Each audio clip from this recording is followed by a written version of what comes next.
Roberto, vê com ele o tempo é 20 minutos, ele botou 2. Hein? Mas aí eu vou pedir ele um pouquinho mais. Ok. Senhor presidente, senador Guaraci, que ora preside os trabalhos, senhores senadores, senadoras, telespectadores da TV Senado, ouvintes da Rádio Senado, os que nos acompanham pelas redes sociais. Senhor presidente, primeiro quero aqui fazer um registro de uma importante audiência pública que a Comissão de Desenvolvimento Regional e Turismo, que presido aqui no Senado Federal, realizou nesta quarta-feira, tratando exatamente do tema Política Nacional de Segurança de Barragens. E por que nós estamos tratando desse tema?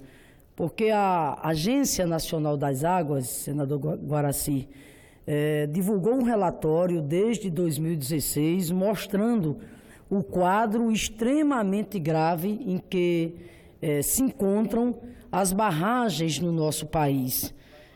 Para Vossa Excelência ter uma ideia, das mais de 24 mil barragens catalogadas pelo relatório da Agência Nacional das Águas, 723 foram consideradas de alto risco.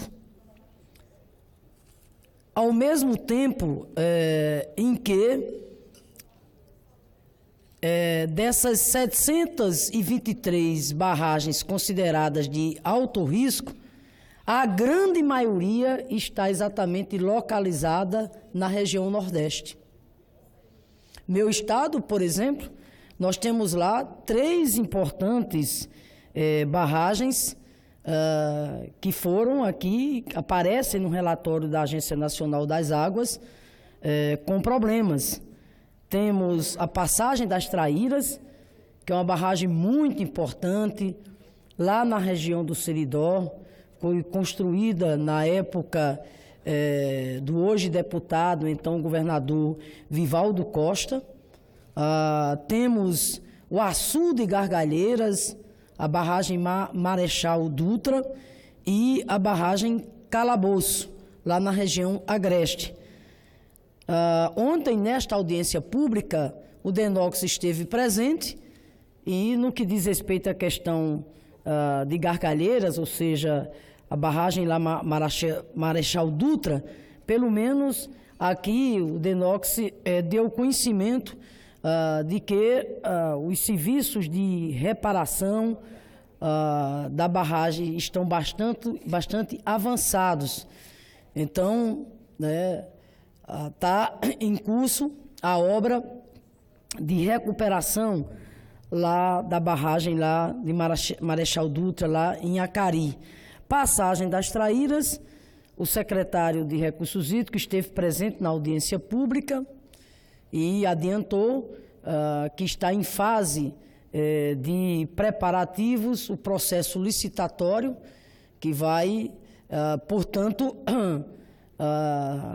formatar o projeto executivo para a recuperação, a manutenção lá da barragem Passagem das Traíras. Aliás, quero aqui dizer que o deputado Vivaldo Costa, inclusive, manteve já conversas comigo, dizendo, portanto, da preocupação e que o governo atual havia assumido esse compromisso de... havia assumido o compromisso do processo licitatório com vistas ao projeto executivo da obra, repito, que vai cuidar da recuperação lá da passagem das Traíras. E a barragem Calabouço, lá na região do Agreste, que nós não temos maiores informações. O que eu quero aqui só deixar claro para os que estão em casa nos escutando nesse exato momento, é que isso não é um tema qualquer, senador Guaraci. Nós vimos o que aconteceu em Mariana, não é verdade? Aquela tragédia, que, enfim, causou comoção e revolta, não foi só no Brasil, foi no mundo. A tragédia de Mariana, considerada, inclusive, um dos maiores desastres do ponto de vista ecológico e humano do mundo.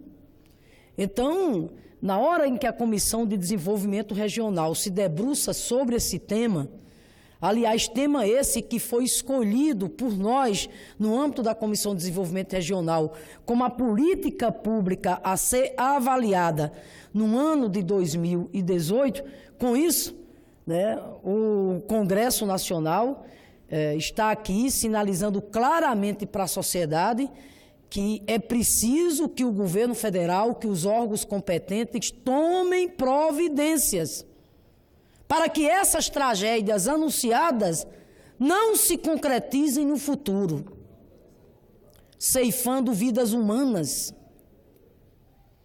e, de repente, provocando desastres de proporções gigantescas, seja do ponto de vista ecológico, econômico e social. Na verdade, o que a Comissão de Desenvolvimento Regional quer ao tratar desse tema, que aqui, por dever de justiça, quero inclusive ressaltar o trabalho que o senador Elmano Ferreira está fazendo lá do Piauí. Foi ele a quem designei como relator exatamente da política pública a ser avaliada no âmbito da CDR, que é a Política Nacional de Segurança de Barragens. E é ele exatamente quem tem coordenado esse debate no âmbito da nossa comissão. Foi ele, inclusive, ontem, quem realizou essa audiência pública. Quero aqui, inclusive, agradecer a presença, né, dos representantes dos órgãos governamentais, da sociedade civil, como o movimento dos atingidos pela barragem e de diversas entidades que compareceram ontem à Comissão de Desenvolvimento Regional. Nós não podemos, de maneira nenhuma, fechar os olhos para esta realidade. Repito, das 24.092 barragens catalogadas pelo relatório da ANA, 723 foram consideradas de alto risco.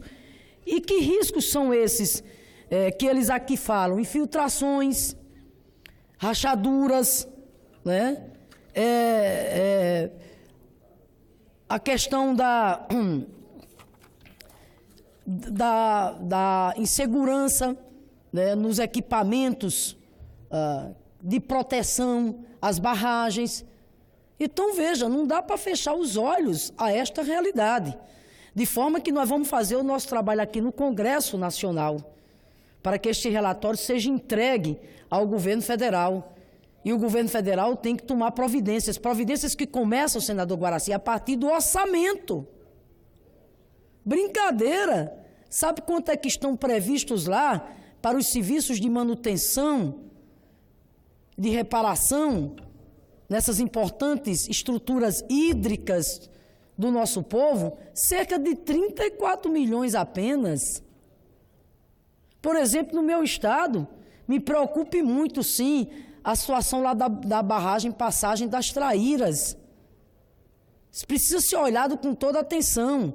Volto aqui a dizer, Gargalheiras, né, que além do mais é um dos mais belos cartões postais que a gente tem, né, precisa ser olhado com toda atenção. Ainda bem que no caso de Gargalheiras já está em andamento a obra, prestes inclusive à sua conclusão.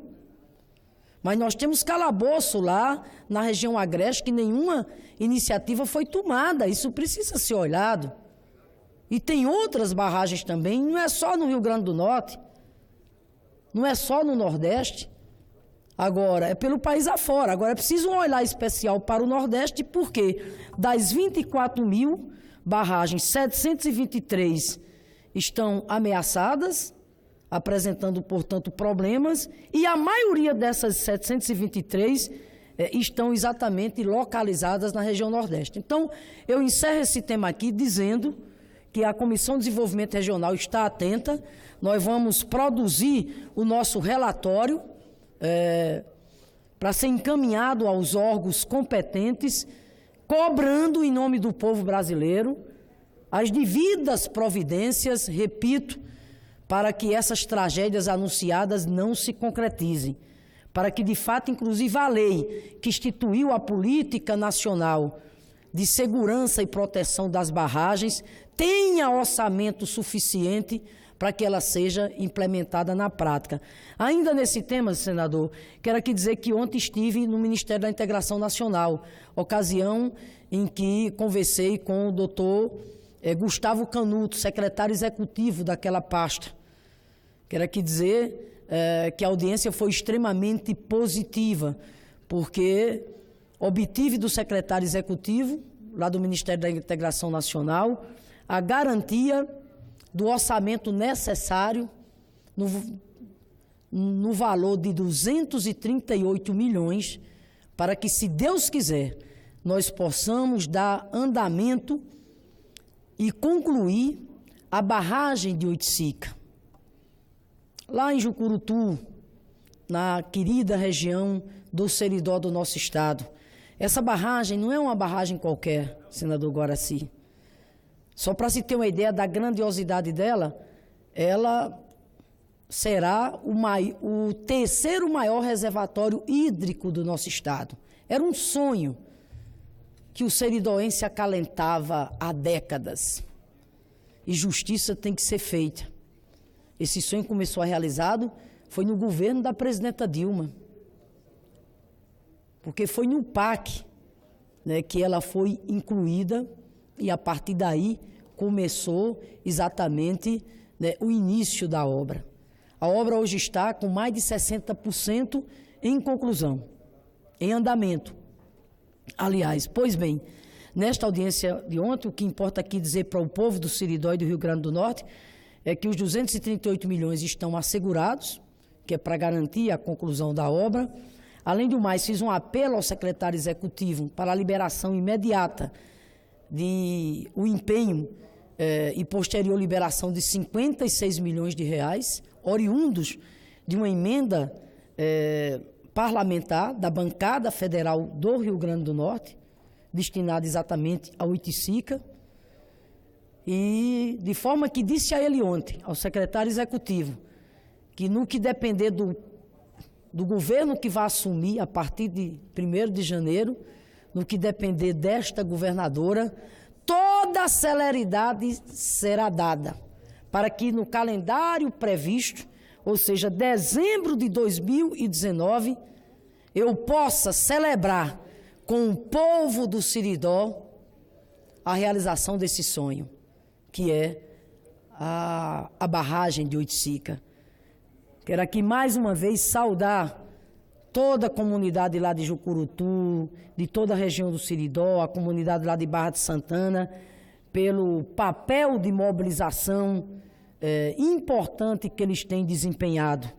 Saudar os movimentos sociais e populares, a igreja que tem tido um papel muito importante através do CEAPAC, bem como os prefeitos, a Assembleia Legislativa do nosso estado, a bancada federal, que ao longo de todo esse período foi parceira, sim, deste importante investimento, de forma que quero aqui dizer ao povo querido do Seridó, especialmente, que vamos trabalhar com muita determinação e seriedade, vamos nos manter unidos, porque se como parlamentar tenho muita alegria de ter participado intensamente dessa luta pela barragem lá de Oiticica desde o início, se Deus quiser, como governadora serei incansável, repito, para com os recursos assegurados, todo empenho nosso para que em dezembro de 2019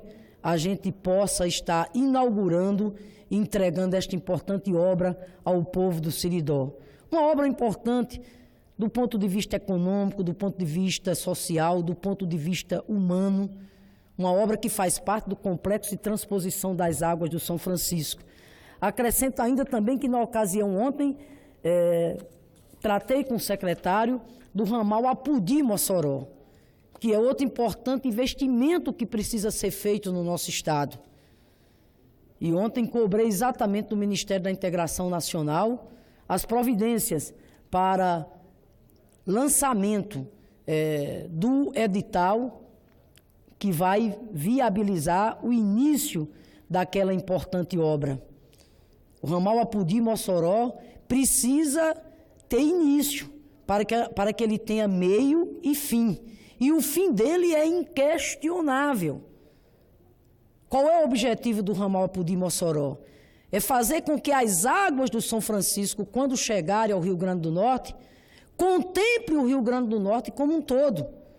Porque quando elas chegarem, vai contemplar a região do Siridó e as demais regiões, daí inclusive a importância de dar celeridade à conclusão da barragem de Oiticica. Elas vão entrar pelo rio Açu-Piranhas, mas para que elas contemplem a região oeste, que concentra mais de 60 municípios, onde tem inclusive a segunda maior cidade do nosso estado, que é Mossoró, é preciso, repito, que o ramal Apodi-Mossoró seja construído, porque vai dar funcionalidade à distribuição das águas.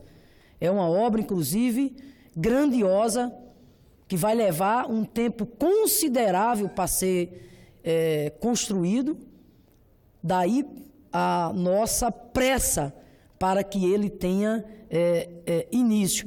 Por fim, senhor presidente, quero aqui pedir aqui uma compreensão um pouco aqui de Vossa Excelência para fazer um registro aqui de um importante seminário que está acontecendo aqui no Senado Federal, que é a 11ª Semana de Valorização da Primeira Infância e Cultura da Paz.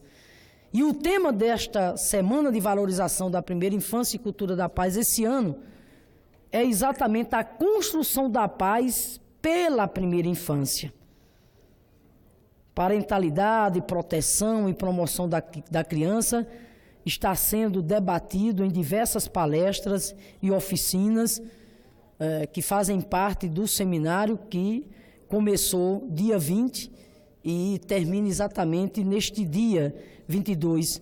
O objetivo deste seminário é sensibilizar os legisladores a criar e aprovar projetos de lei que fomentem políticas públicas, estimulem o exercício da parentalidade e protejam efetivamente a criança e a gestante, promovendo a saúde física e mental da mãe e o desenvolvimento integral da criança.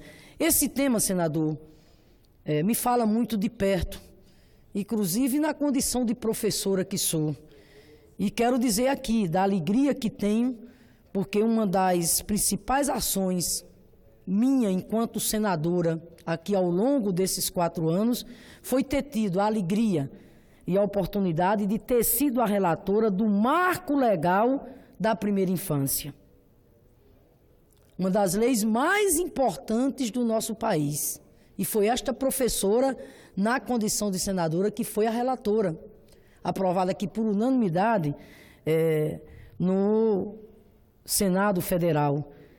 O que é o marco legal da primeira infância? É uma legislação que reúne em uma mesma lei as amplas proteções necessárias para o desenvolvimento integral das crianças de 0 a 6 anos.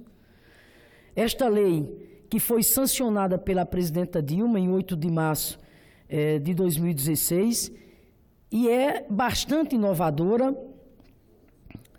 porque, além da proteção já assegurada pelo Estatuto da Criança e do Adolescente, o marco legal da primeira infância vem no sentido de que a gente possa avançar no que diz respeito à promoção do desenvolvimento integral dos meninos e meninas. Outro avanço importante do marco legal da primeira infância é prever que a opinião da criança seja considerada na elaboração das políticas para a primeira infância, obviamente levando em conta as peculiaridades da idade e as formas de expressão própria.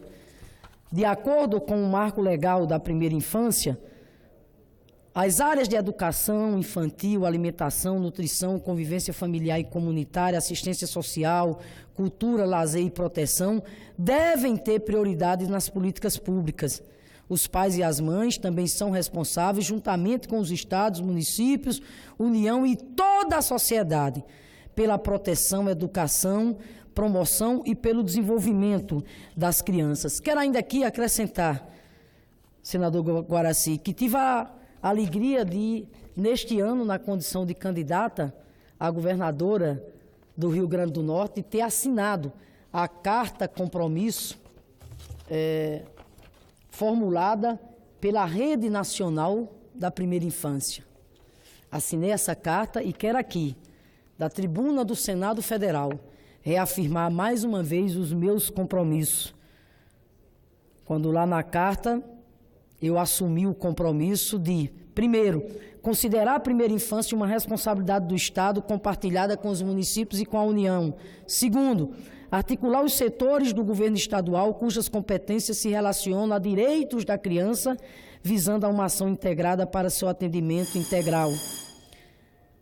A promover processos participativos com as famílias, com as organizações da sociedade civil e com as crianças nos assuntos que a estas dizem respeito. Quarto, elaborar o plano estadual pela primeira infância em consonância com o plano nacional pela primeira infância, com o plano nacional de educação e iniciar sua implementação. Quinto, prestar apoio técnico e financeiro aos municípios do Estado na elaboração e implementação dos seus respectivos planos municipais pela primeira infância. Reafirmo aqui mais uma vez, repito, a carta compromisso que assinei quando candidata ao governo do Rio Grande do Norte nestas últimas eleições. E digo mais, ainda ontem na reunião do Fórum dos Governadores do Nordeste, pautei o tema da educação, com foco no Fundeb, que é o Fundo de Manutenção e Desenvolvimento da Educação Básica e de valorização dos profissionais da educação. A mais importante política de financiamento já implementada no Brasil, voltada para a educação básica. Quando a gente fala de educação básica, nós estamos falando de uma rede que atende cerca de 50 milhões de pessoas pelo país afora, através das redes estaduais e redes municipais, porque vai da criança ao adulto. E o que é que nós queremos com relação ao Fundeb, senador Guaraci? Queremos não somente prorrogar o Fundeb, uma vez que a vigência dele termina em 2020. Nós queremos tornar uma política permanente, mas mais do que isso, nós queremos que a União, o governo federal, amplie a participação financeira no Fundeb junto aos estados e municípios, para que nós possamos avançar em compromissos como esse. Por exemplo, creche, e creche de boa qualidade. 70% das nossas crianças estão fora da creche. Não porque suas mães queiram, muito pelo contrário, é porque a maioria das famílias não tem condições, do ponto de vista orçamentário, para colocar as crianças em creches particulares. E o Estado brasileiro tem a obrigação de assegurar o acesso à escola. E o acesso deve começar exatamente pela creche. Quanto mais cedo esses brasileirinhos e brasileirinhas adentrarem na escola, maiores serão as chances do seu desenvolvimento pleno, cognitivo, social. Por isso que, repito, no Fórum dos Governadores do Nordeste, vou lutar para que o novo Fundeb venha com mais financiamento para a educação básica no nosso país, para que os estados e municípios, principalmente do Nordeste e do Norte. Por fim, senador, quero aqui parabenizar, a todos e todas que, mais uma vez, realizam a Semana de Valorização da Primeira Infância. E quero fazer nas pessoas de Lises Lucena e de Vital de Donê. Quero, inclusive, terminar aqui com uma frase aqui de Vital de Donê, quando da abertura da Semana de Valorização da Primeira Infância, esta semana aqui no Senado, quando diz ele: todos estamos convidados a aprofundar o conhecimento sobre a estratégia mais eficaz de construir um mundo de paz. Um mundo de paz a partir do começo da vida, pois é na primeira infância que se formam os valores que a pessoa viverá ao longo de sua vida. É neste período que a paz passa a ser compreendida, vivenciada e transformada em valor pessoal. Que a 10ª semana, repito, realizada aqui no Senado Federal, pela valorização da primeira infância, possa contribuir para que avancemos no sentido de garantir às crianças do nosso Brasil educação de boa qualidade. Muito obrigada. Senadora, seu pronunciamento de um profundo patriotismo e sensibilidade social, quando vemos a senadora, a governadora, se preocupando com a sua terra, e pego uma frase que falaste em seu pronunciamento: se Deus quiser, farei isso. Minha senadora e minha governadora, esteja bem certo. Se Deus estiver contigo, estará, por amor ao povo nordestino que Deus tem, por amor àquela gente nossa, daquele ditado, daquele jargão que diz: o nordestino, antes de tudo, é um bravo. Então, também com uma brava governadora, valente, eu tenho certeza que Deus lhe dará sabedoria, senso e justiça para que realmente o seu estado seja pleno de desenvolvimento. Que Deus te abençoe nessa nova empreitada da sua vida e abençoando o povo nordestino. Parabéns, senhor.